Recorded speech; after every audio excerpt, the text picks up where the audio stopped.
الحمد لله نحمده ونستعينه ونستغفره ونؤمن به ونتوكل عليه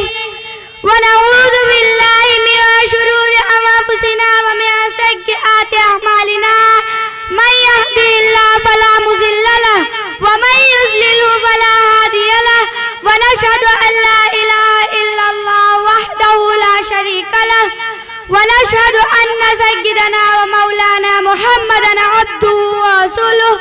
أما بعد فقد قال الله تعالى في القرآن المجيد والفرقان الحميد فأعوذ بالله من الشيطان الرجيم بسم الله الرحمن الرحيم ألم نجدك يتيما فآوى وقال النبي صلى الله عليه وسلم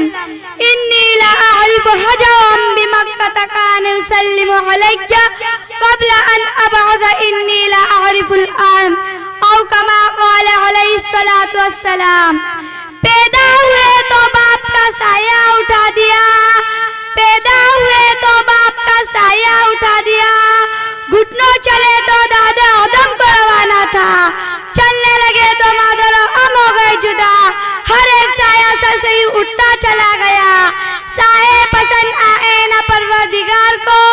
بے سایہ کر دیا گیا اس سایہ دار کو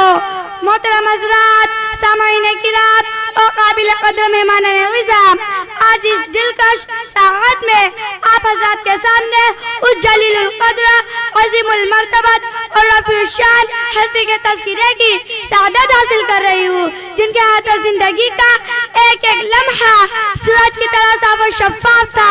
جن کے اگر ایک طرح جہانی کی زندگی عفت و پاک بازی عدل و انصاف سے لبریز تھی تو دوسری طرف ان کے ایام طفولیت اور بچپن کی زندگی بھی پھولوں کی طرح بیدار حسین و دلکش تھی جو یتیم بن کر دنیا میں تشریف لائے لیکن سارے یتیموں کے امام بن گئے جن کی ولادت سے قبل ہی باپ کا سایہ سر سے اٹھا دیا گیا تھا اور جب گھٹنوں چلے تو ماں کی ممتا اور اس کی میٹھی میٹھی آواز سے بھی محروم کر دیے گئے جنہوں نے اسے سنسان ماحول میں چلنے کا سلیقہ سکھا تھا جو انتہائی بھیانک پرخطر اور خوفناک تھا ہر طرف گلی کوچے میں تلواروں کی جھنکار گالی گلوچ کی آواز سنائی دیتی اللہ اللہ کتنا خوفناک منظر تھا کہ باپ باپ چلاتی ہوئی معصوم بچہ بھی زندہ درگور کر دی جاتی ایک خدا کو چھوڑ کر سینکڑوں دیوتاؤں کی پرستش کی جاتی تھی وہاں کا ایک ایک بچہ تہذیب و تمدن سے نابلد شراب نوشی دروغگوئی بے حیائی کا دل دادا تھا سورج طلوع ہوتے ہی مکہ کی گلیوں میں بچوں کی بھیڑ لگ جاتی رقص و سرور ناچ گانا خاک و پتھر ان کا محبوب مشغلہ ہوتا تھا لیکن قربان جائیے آمینہ کے لال عبداللہ کے در یتیم پر جن کی آمد پہ لاکھوں سلام جن کی ولادت پہ لاکھوں سلام جن کی طفولیت پہ لاکھوں سلام جن کی شبابت پہ لاکھوں سلام جن کی نبوت پہ لاکھوں سلام جن کی رسالت پہ لاکھوں سلام جن کے قدموں پہ لاکھوں سلام پوری تاریخ انسانیت میں آپ کی کوئی مثال نہیں ملتی اور ملے بھی کیسے قدرت نے آپ کا ثانی کسی کو پیدا ہی نہیں کیا بلکہ پیدا ہونے کے بعد وہ چاچا ہی توڑ دیا گیا تاکہ کسی کو ثانویت کا شبہ ہی نہ ہو سکے آپ کی بے عزت بے مثال آپ کی رسالت بے مثال آپ کا مرتبہ بے نظیر آپ کی نبوت بے نظیر آپ کا مقام نرالا آپ کی شان بڑی نرالی اس لیے آپ کی قبولیت بھی بڑی شان والی تھی حضرت انس رضی اللہ عنہ فرماتے ہیں کبھی آپ صلی اللہ علیہ وسلم نے کسی کو گالی نہیں دی نہ کبھی کسی سے فحش کلامی کی نہ تو کبھی کسی سے بدعہدی اور دوا بازی کی نہ کبھی کسی گانے بجانے کی مجلس میں شریک ہوئے اور نہ ہی کبھی غیر اللہ کی آپ نے پرستش کی زمانہ جاہلیت کے اس پر معاشرت گندے ماحول میں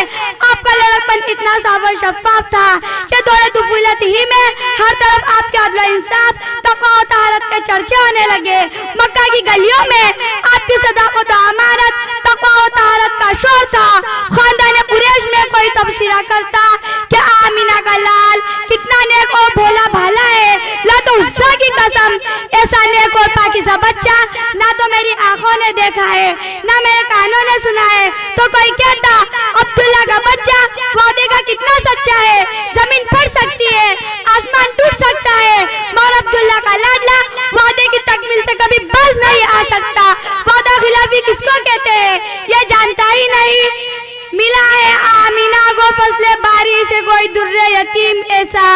ملا ہے آمینہ کو فضل باری سے کوئی در یتیم ایسا, نہیں ہے بہر ہستی میں کوئی در یتیم ایسا. محترم حضرات, یہ قدرت کا نظام ہے کہ جب کسی انسان کو بڑا بنانا ہوتا ہے تو اس کے اخلاق بدل دیا کرتے ہیں, رفتار و گفتار, اقوال و افعال اور اس کے کیریکٹر میں تبدیلی آ جایا کرتی ہے. جو شان مستقبل کی وہ ماضی کرتی ہے. بچپن میں بچوں کا نیز دیکھ کر ان کی بلند پروازی کی قسم کھائی جا سکتی ہے. اس لیے رب کائنات نے اپنے محبوب کے ساتھ ایسا ہی معاملہ کیا. آپ صلی اللہ علیہ وسلم کے سر پر ختم نبوت کا تاج سجانا تھا. اس لیے آپ کے پورے سلسلے نسب کو ہر طرح کی غلاظت اور ناپاکی سے محفوظ رکھا. مسلم شریف کی روایت ہے, آپ علیہ الصلوۃ والسلام نے فرمایا, ان اللہ اصطفى قریشا من کنانہ واصطفى من قریش بنی ہاشم واصطفانی من بنی ہاشم. سب سے پہلے اللہ تعالیٰ نے کنانہ میں سے قریش کو منتخب کیا, پھر خاندان قریش میں سے بنی ہاشم کو چنا, اور بنی ہاشم میں سے پھر مجھے اللہ تعالیٰ نے منتخب کیا. یہ انتخاب پر انتخاب کیوں؟ اس لیے کہ آپ کو سید الانبیاء بنا کر مبعوث کرنا تھا, آپ کو شہنشاہ کونین بنانا تھا, آپ کے سر پر ختم نبوت کا تاج سجانا تھا, آپ کو سید الانس والجن کا خطاب دینا تھا, آپ کو خالق کائنات کا محبوب بننا تھا, ہاں آپ کو ساری دنیا کا امام بننا تھا. اس لیے قدرت نے شروع ہی سے آپ کے ساتھ ایسا انتظام بھی کیا. اسلام کے ماننے والوں, دنیا کی خوش نصیب عورت دائی غلیمہ فرماتی ہے کہ حضور ایام طفولت میں بھی کبھی پرانے کو پسند نہ فرماتے. جب کپڑا آپ کے تن مبارک سے ہٹ جاتا تو آپ روتے اور بے چین ہو جاتے. جب تک کپڑا آپ پر ڈھک نہ دیا جاتا تھا نہ کچھ سوتے اور کسی کو سونے دیتے. آپ کو اس سگری سنی اور ننھی سی عمر میں بھی تن خدا سے آر آتی تھی, اور کیسے ان کا آنا آئے جن سے ملائکہ بھی شرم کرتے ہو, جن پر لمحہ رحمت کے فرشتے پروانہ وار گردش کرتے ہو, جن کے مقدر میں پوری کائنات کو شرم و حیا کا درس دینا تھا.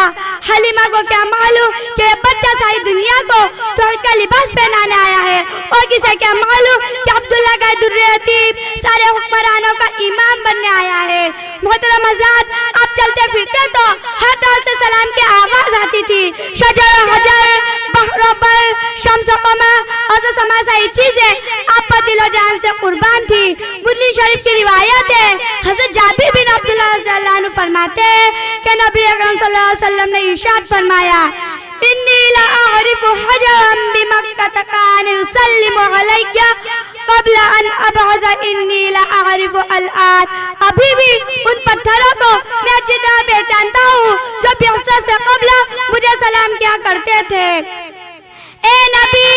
ابتدا بھی تیری بے مثال ہے, انتہا بھی با کمال ہے, طفولیت بھی شبابیت بھی سب کچھ با اعتبار ہے. یا صاحب الجمال و یا سید البشر,